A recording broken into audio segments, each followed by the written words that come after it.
L'Assemblée nationale a voté hier la retraite à 62 ans. Quel constat faites-vous de cette réforme qui va prendre acte en peu de temps?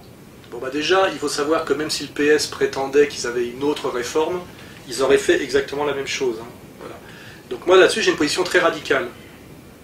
Évidemment, telle que l'économie fonctionne aujourd'hui, l'économie et ses rapports avec l'administration et l'économie comme gestion globale d'une société, il y a une fatalité du recul de la retraite à cause de la pyramide des âges, des actifs, etc. Mais en réalité, ça c'est si on admet ce qui nous a été imposé depuis 1973.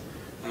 En réalité, on a les moyens, compte tenu des progrès techniques et des progrès de productivité en France, de payer toutes les retraites sans aucun problème, et même à 60 ans, et même avant. Mais pour ça, il y a quelque chose sur lequel il faut revenir, c'est la logique de la dette, c'est-à-dire le fait que la France, si elle a renoncé à ses programmes sociaux de plus en plus depuis l'éviction de De Gaulle, en gros, et depuis qu'on a en douce jeté le pacte du CNR, et qui a été jeté en douce après l'éviction de De Gaulle, si la France, par la Banque de France telle qu'elle fonctionnait avant, pouvait produire sa propre monnaie pour ses investissements productifs à taux zéro, et donc faire de la croissance vertueuse, si elle pouvait le faire, ce qui est la définition même d'un État souverain, au lieu d'emprunter l'argent sur les marchés, si elle pouvait le faire, il n'y aurait aucun problème, de déséquilibre, et on pourrait payer toutes les retraites.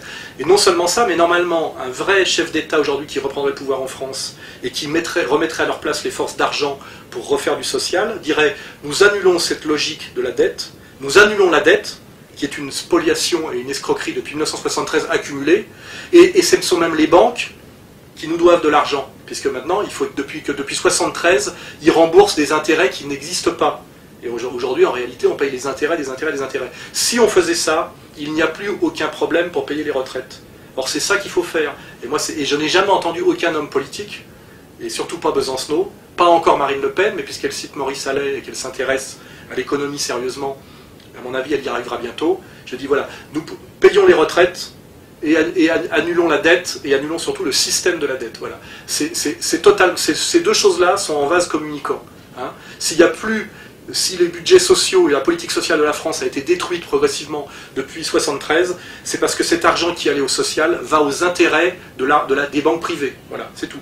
Et il suffit de revenir à la logique traditionnelle et régalienne d'un État qui, je le dis, pour ses investissements productifs à long terme, ses investissements structuraux, a le droit de se prêter de l'argent à taux zéro. Cet argent était remboursé par la dynamique économique que ça produit. Voilà.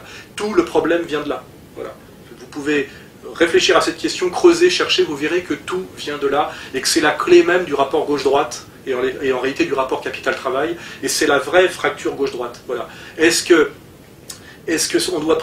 ça doit aller à la banque ou au social? Voilà. Est-ce que ça doit aller au capital dormant ou au productif? Voilà, toute la question gauche-droite, elle est là, elle n'est pas ailleurs. Voilà. C'est sortir ou pas de la logique de la dette, ce qui veut dire sortir ou pas de la dictature de la banque.